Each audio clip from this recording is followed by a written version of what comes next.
जय माता दी दोस्तों, आप सभी का स्वागत है मेरे YouTube चैनल पूजा सहारा पर। आप सभी पर माँ भगवती अपनी सदा कृपा बनाए रखें। आज हम अपने चैनल पर माँ दुर्गा सप्तशती के 8वें और 9वें अध्याय का स्मरण करेंगे। माँ सप्तशती का पाठ नवरात्रों में अवश्य सुनना या पढ़ना चाहिए। इससे माँ दुर्गा हमारी सभी मनोकामना पूरी करती है और हमारे घर में सुख समृद्धि के भंडारे भरती है। और माँ सदा हम पर अपनी कृपा और दया बनाए रखें, यही प्रार्थना करती हूँ। तो शुरू करते हैं 8वां अध्याय। बोलो जय माता दी। महर्षि मेधा ने कहा, चंड और मुंड नामक असुरों के मारे जाने से और बहुत सी सेना के नष्ट हो जाने से असुरों के राजा प्रतापी शुंभु ने क्रोध युक्त होकर अपनी संपूर्ण सेना को युद्ध के लिए तैयार होने की आज्ञा दी। उसने कहा, अब युद्ध नामक 86 असुर सेनापति अपनी सेनाओं के साथ युद्ध के लिए जाए और कंबु नामक 84 सेनापति भी युद्ध के लिए जाए और कोटिवीर्य नामक 50 सेनापति और धूम्रकुल नामक के 100 सेनापति प्रस्थान करें। कालक, दोहार्द, मौर्य और काल के यह दैत्य भी मेरी आज्ञा से सजकर युद्ध के लिए कूच करें। भयानक शासन करने वाला असुरों का स्वामी शुंभ इस प्रकार आज्ञा देकर बहुत बड़ी सेना के साथ युद्ध के लिए चला। उसकी सेना को अपनी ओर आता देखकर चंडिका ने अपनी धनुष के टंकोर से पृथ्वी और आकाश के बीच गूंज की। हे राजन, इसके पश्चात देवी के सिंह ने दहाड़ना आरंभ कर दिया और अंबिका के घंटे के शब्दों ने उस ध्वनि को और भी बढ़ा दिया। धनुष की टंकार, शेर की दहाड़ और घंटे के शब्द से पृथ्वी और आकाश के बीच का भाग गूंज उठा और उसके साथ ही देवी ने अपने मुख को और भी भयानक बना लिया। ऐसे भयंकर शब्द को सुनकर राक्षसी सेना ने देवी तथा सिंह को चारों ओर से घेर लिया। हे राजन, उस समय दैत्यों के नाश के लिए और देवताओं के हित के लिए ब्रह्मा, शिव, कार्तिकेय, विष्णु तथा इंद्र आदि देवों की शक्तियां, जो अत्यंत पराक्रम और बल से संपन्न थी, उनके शरीर से निकलकर उसी रूप में चंडिका देवी के पास गई जिस देवता का जैसा रूप था। जैसे आभूषण थे, जैसा वाहन था, वैसा ही रूप, आभूषण और वाहन लेकर उन देवताओं की शक्तियां दैत्यों के साथ युद्ध करने के लिए आई। हंस युक्त विमान में बैठकर और रुद्राक्ष की माला तथा कमंडलू धारण करके ब्रह्मा जी की शक्ति आई। वृषभ पर सवार होकर हाथ में त्रिशूल लेकर महानाग का कंकण पहनकर और चंद्र रेखा से विभूषित होकर भगवान शंकर की शक्ति माहेश्वरी आई और मोर पर आरूढ़ होकर हाथ में शक्ति लिए दैत्यों से युद्ध करने के लिए कार्तिकेय जी की शक्ति उन्हीं के रूप में धारण करके आई। भगवान विष्णु की शक्ति गरुड़ पर सवार होकर शंख, चक्र, श्राग, गदा, धनुष और खड़ग हाथ में लिए हुए आई। श्री हरि की शक्ति वाराह का शरीर धारण करके आई और नरसिंह के समान शरीर धारण करके उनकी शक्ति नारसिंही भी आई। उसकी गर्दन के झटकों से आकाश के तारे टूट पड़ते थे और इसी प्रकार देवराज इंद्र की शक्ति ऐन्द्री भी ऐरावत के ऊपर सवार होकर आई। पश्चात इन देव शक्तियों से घिरे हुए भगवान शंकर ने चंडिका से कहा, मेरी प्रसन्नता के लिए तुम शीघ्र ही इन असुरों को मारो। इसके पश्चात देवी के शरीर में से अत्यंत उग्र रूप वाली और सैकड़ों गिद्दियों के समान आवाज करने वाली चंडिका शक्ति प्रकट हुई। उस अपराजिता देवी ने धूमिल जटा वाले भगवान श्री शंकर जी से कहा, हे प्रभु, आप मेरी ओर से दूत बनकर शुंभ और निशुंभ के पास जाइए और उन अत्यंत गर्वीले दैत्यों से कहिए तथा उनके अतिरिक्त और भी जो दैत्य वहाँ युद्ध के लिए उपस्थित हों उनसे भी कहिए, जो तुम्हें अपने जीवित रहने की इच्छा हो तो त्रिलोकी का राज्य इंद्र को दे। देवताओं को उनका यज्ञ भाग मिलना आरंभ हो जाए और तुम पाताल को लौट जाओ। किंतु यदि बल के गर्व से तुम्हारी लड़ने की इच्छा हो तो फिर आ जाओ। तुम्हारी मांस से मेरी योगिनियां तृप्त होंगी, क्योंकि उस देवी ने भगवान शंकर को दूत के कार्य में नियुक्त किया था, इसलिए वह संसार में शिवदूती के नाम से विख्यात हुई। भगवान शंकर से देवी का संदेश पाकर उन दैत्यों के क्रोध का कोई आर पार न रहा और वह जिस स्थान पर देवी विराजमान थी वहां पहुंचे और जाने के साथ ही उस पर बाणों तथा शक्तियों की वर्षा करने लगे। देवी ने उनके फेंके हुए बाणों, शक्तियों, त्रिशूल, फरसों को अपने बाणों से काट डाला। काली देवी उस देवी के साथ आगे खड़ी होकर शत्रुओं को त्रिशूल से विदीर्ण करने लगी और खट्वांग से कुचलने लगी। ब्राह्मणी जिस तरफ दौड़ती थी उसी तरफ अपने कमंडलों का जल छिड़क कर दैत्यों के वीर्य व बल को नष्ट कर देती थी। और इसी प्रकार माहेश्वरी त्रिशूल से, वैष्णवी चक्र से और अत्यंत कोप वाली कौमारी शक्ति द्वारा असुरों को मार रही थी और इंद्री के बाजू उसके प्रहार से सैकड़ों दैत्य रक्त की नदियां बहाते हुए पृथ्वी पर सो गए। वाराही के कितने ही राक्षसों को अपनी थूथन द्वारा मृत्यु के घाट उतार दिया। दाढ़ों के अग्र भाग से निकले कितने ही राक्षसों की छाती को चीर डाला। चक्र की चोट से कितनों को ही विदीर्ण करके धरती पर डाल दिया। बड़े बड़े राक्षसों को नरसिंही अपने नखों से विदारण कर रही थी और भक्षण कर रही थी और सिंहनाद से चारों दिशाओं को गूंजती हुई रणभूमि में विचर रही थी। शिवदूती के प्रचंड अट्टहास से कितने ही दैत्य भयभीत होकर पृथ्वी पर गिर पड़े और उनके गिरते ही वह उनको भक्षण कर गई। इस तरह क्रोध में भरे हुए मार्तगणों द्वारा नाना प्रकार के उपायों से बड़े बड़े असुरों को मरते हुए देखकर राक्षसी सेना भाग खड़ी हुई और उनको इस प्रकार भागता देखकर रक्त बीज नामक महापराक्रमी राक्षस क्रोध में भरकर युद्ध के लिए आगे बढ़ा। उसके शरीर से रक्त की बूंदें पृथ्वी पर जैसे ही गिरती थी, तुरंत वैसे ही शरीर वाला तथा वैसा ही बलवान दैत्य पृथ्वी से उत्पन्न हो जाता था। रक्त बीज गदा हाथ में लेकर इंद्री के साथ युद्ध करने लगा।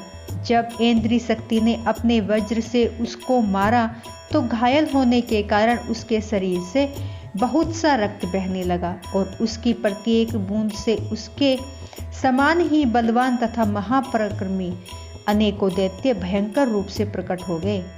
वह सब के सब दैत्य बीज के समान ही बलवान तेज वाले थे। वह भी भयंकर अस्त्र शस्त्र लेकर देवियों के साथ लड़ने लगे। जब इंद्री के वज्र प्रहार से उसके मस्तक पर चोट लगी और रक्त बहने लगा तो उसमें से हजारों ही पुरुष उत्पन्न हो गए। वैष्णवी ने चक्र से और इंद्री ने गदा से रक्त बीज को चोट पहुंचाई और वैष्णवी के चक्र से घायल होने पर उसके शरीर से जो रक्त बहा उससे हजारों महाअसुर उत्पन्न हुए, जिनके द्वारा यह जगत व्याप्त हो गया। कौमारी ने शक्ति से, वाराही ने खड़ग से और महेश्वरी ने त्रिशूल से उसको घायल किया। इस प्रकार क्रोध में भरकर महादैत्य ने सब मात्र शक्तियों को पृथक पृथक गदा से प्रहार किया और माताओं ने शक्ति तथा शूल इत्यादि से उसको बार बार घायल किया। उससे सैकड़ों महादैत्य उत्पन्न हुए और इस प्रकार उस रक्त बीज से के रुधिर से उत्पन्न हुए असुरों से संपूर्ण जगत व्याप्त हो गया, जिससे देवताओं को भय हुआ। देवताओं को भयभीत देखकर चंडिका ने काली से कहा, हे चामुंडे, अपने मुख को बड़ा करो और मेरे शस्त्रघात से उत्पन्न हुए रक्त बिंदुओं तथा रक्त बिंदुओं से उत्पन्न हुए महाअसुरों को तुम अपने इस मुख से भक्षण करती जाओ। इस प्रकार रक्त बिंदुओं से उत्पन्न हुए महादैत्य को भक्षण करती हुई तुम रणभूमि में विचरो। इस प्रकार रक्त क्षीण होने से यह दैत्य नष्ट हो जाएगा। तुम्हारे भक्षण करने के कारण अन्य दैत्य नहीं होंगे। काली से इस प्रकार कहकर चंडिका देवी ने रक्त बीज पर अपने त्रिशूल से प्रहार किया और काली देवी ने अपने मुख में उसका रक्त ले लिया। तब उसने गदा से चंडिका पर प्रहार किया। प्रहार से चंडिका को तनिक भी कष्ट न हुआ, किंतु रक्त बीज के शरीर से बहुत सा रक्त बहने लगा, लेकिन उसके गिरने के साथ ही काली ने उसको अपने मुख में ले लिया। काली के मुख में उस रक्त से जो असुर उत्पन्न हुए उनको उसने भक्षण कर लिया और रक्त को पीती गई। तदंतर देवी ने रक्त बीज को, जिसका कि खून काली ने पिया था, चंडिका ने उस दैत्य को वज्र, बाण, खड़क और वृष्टि इत्यादि से मार डाला। हे राजन, अनेक प्रकार के शस्त्रों से मारा हुआ और खून से वंचित वह महादैत्य रक्त बीज पृथ्वी पर गिर पड़ा। हे राजन, उसके गिरने से देवता अत्यंत प्रसन्न हुए और माताएं उन असुरों का रक्त पीने के पश्चात उद्यत होकर नृत्य करने लगी। जय माता दी। तो भक्तों, आज हमारा अभी 8वां अध्याय संपूर्ण होता है। अब हम 9वें अध्याय के स्मरण करेंगे। 9वां अध्याय, इसमें हम निशुंभ वध की कथा सुनेंगे। तो बोलो जय माता दी। राजा ने कहा, हे ऋषिराज, आपने रक्त बीज वध से संबंध रखने वाला वृत्तांत तो मुझे सुनाया। अब रक्त बीज के मरने के पश्चात क्रोध में भरे हुए शुंभ व निशुंभ ने जो कर्म किया वह सुनना चाहता हूँ। महर्षि मेधा ने कहा, रक्त बीज के मारे जाने पर शुंभ और निशुंभ को बड़ा क्रोध आया और अपनी बहुत बड़ी सेना का इस प्रकार सर्वनाश होते देखकर निशुंभ देवी पर आक्रमण करने के लिए दौड़ा।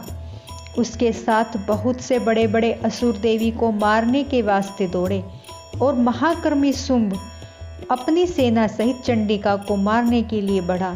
फिर शुंभ और निशुंभ का देवी से घोर युद्ध होने लगा और वह दोनों असुर इस प्रकार देवी पर बाण फेंकने लगे जैसे मेघों से वर्षा हो रही हो। उन दोनों के चलाए हुए बाणों को देवी ने अपने बाणों से काट डाला और अपने शस्त्रों की वर्षा से उन दैत्यों को चोट पहुंचाई। निशुंभ ने तीक्ष्ण तलवार और चमकती हुई ढाल लेकर देवी के सिंह पर आक्रमण किया। अपने वाहन को चोट पहुंची देखकर देवी ने अपने श्रूप नामक बाण से निशुंभ की तलवार व ढाल दोनों को ही काट डाला। तलवार और ढाल कट जाने पर निशुंभ ने देवी पर शक्ति से प्रहार किया।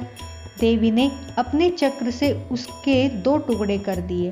फिर क्या था, दैत्य मारे क्रोध से जल भुन गया और उसने देवी को मारने के लिए उसकी ओर शूल फेंका, किंतु देवी ने अपने मुक्के से उसको चूर चूर कर डाला।